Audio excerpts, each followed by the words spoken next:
হিসেবে আমাদের লজ্জা লেগেছে। বাংলায় বলতে পারতেন, অনুবাদক রাখতে পারতেন, সেগুলোও নিশ্চয়ই সুপ্রিম কোর্টকে পিটিশন করলে অ্যালাউ করতেন। তা প্রত্যেকেরই লিমিটেশন থাকে, কিন্তু এটা আমরা দেখেছি। মূলত উনি বা উনারা প্রথম দিন থেকে দুটো কাজ করার জন্যই এই মরিয়া চেষ্টা করছে। একটা হচ্ছে এসআইআর কে ভণ্ডুল করা, 2 বছরের কাজ 2 মাসে কেন, ইত্যাদি ইত্যাদি। দ্বিতীয় হচ্ছে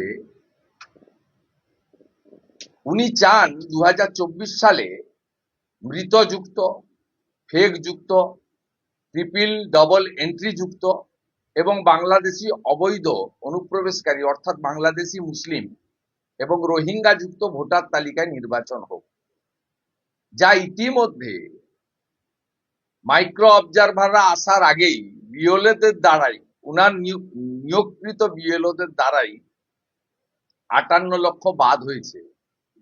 সেই 58 লক্ষর পরে 6 নম্বর ফর্মে ওই 58 লক্ষ বাদ যাওয়া লোকের মধ্যে কয়েকশো জমা পড়েছে কিনা সন্দেহ আছে, হাজারের সংখ্যা পেরিয়েছে কিনা সন্দেহ আছে, লাখ তো অনেক দূরের কথা। অর্থাৎ অত্যন্ত পরিচ্ছন্নতার সঙ্গে বৈধভাবেই 58 লক্ষ লোকের নাম চলে গেছে। এবং সেক্ষেত্রে ইলেকশন কমিশনের খসড়া ভোটার তালিকায় অপশন ছিল, যদি ড্রাফট ভোটার লিস্টে কারণ নাম বিএলওরা বাদ দিয়ে থাকেন বা বাদ দিয়ে থাকে, তিনি 6 নম্বর ফর্মে ইনক্লুশনের জন্য আবেদন করতে পারবেন, অথবা কোনো মৃত বা অবৈধ ভোটার থেকে থাকলে 7 নম্বর ফর্মে ওই বিধানসভা কেন্দ্রের যে কোনো একজন নাগরিক আপত্তি করতে পারবেন। 7 নম্বর ফর্ম কয়েক লক্ষ জমা হয়েছে যেটুকু আমি জানি। 6 নম্বর ফর্মের সংখ্যা হয়তো কয়েকশো হবে, লক্ষাধিক কখনোই হবে না। এটুকু আমি হলফ করে যেটুকু আমার সোর্স বা রাজনৈতিক দল হিসেবে যেটুকু আমরা জেনেছি সেটুকু আমরা বলতে পারি। উনার উদ্দেশ্য, আবারও বলি, এসআইআর ভণ্ডুল করা এবং 2024-এর ভোটার তালিকায় ভোট করা। উনি আজকে যেগুলো চেয়েছিলেন ওখানে কার্যত শূন্য হাতে এসেছেন। প্রাথমিকভাবে বলবো, সুপ্রিম কোর্ট কি করেছেন সেটা আমরা দেখেছি। আজকের ইন্টারিম অর্ডার কিভাবে কনক্লুড করেছেন, আবার 9 তারিখ রেখেছেন, সেটাও সবাই দেখেছি। সব পক্ষকে হলফনামা দিতে বলেছেন, সেটাও আমরা দেখেছি। ইলেকশন কমিশন অফ ইন্ডিয়ার যে লয়ার ছিলেন, তিনি যখন বলেছেন আমাদের একটি আবেদন অ্যাপ্লিকেশন পেন্ডিং আছে, সেটাও একই সঙ্গে শুনানি করা হোক, সেটাও দেখেছি। এবং সুপ্রিম কোর্ট কি বলেছে সেটাও সবাই আমরা জেনেছি। উনার আজকে মূল টার্গেট যেটা ছিল সেটা হচ্ছে মাইক্রো অবজারভার আটকানো। মাইক্রো অবজারভার কেন আটকানো দরকার? মালদা জেলার এক মাইক্রো অবজারভার তার পরিচয় গোপন করার স্বার্থে আমাকে অডিও ক্লিপ পাঠিয়েছেন। আমি 6 PM আমার এক্স এবং এফবি হ্যান্ডেলে সেটা পোস্ট করব, আপনারা দয়া করে সেটা শুনে নেবেন, কালেক্ট করে নেবেন। কেন মাইক্রো অবজারভাররা থাকার জন্য ওনার অসুবিধা হচ্ছে? উনি প্রশ্ন তুলেছেন যে ভারতবর্ষের 12টি রাজ্য এবং কেন্দ্রশাসিত অঞ্চলে এসআইআর হচ্ছে, কেবলমাত্র পশ্চিমবঙ্গে মাইক্রো অবজারভার কেন? ইলেকশন কমিশন কি বলবে তাদের কথা, সুপ্রিম কোর্ট সব শুনে কি বলবে সুপ্রিম কোর্টের অধিকার এখতিয়ারের মধ্যে পড়ে।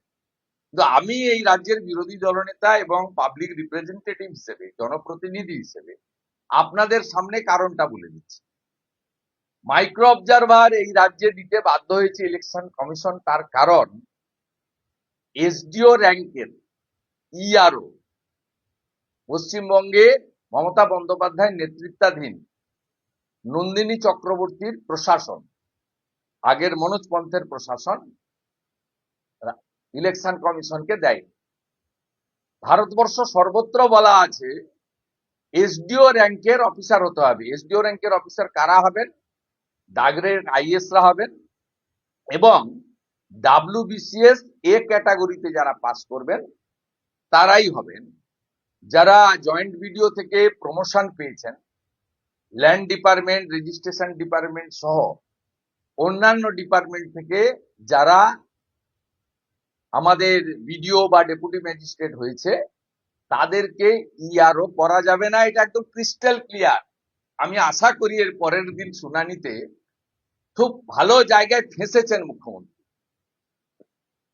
খুব যথাযথভাবে সুপ্রিম কোর্ট বলেছে যে আপনি কম্পিটেন্ট অফিসার যে স্পেয়ার করেছেন তালিকা দেন।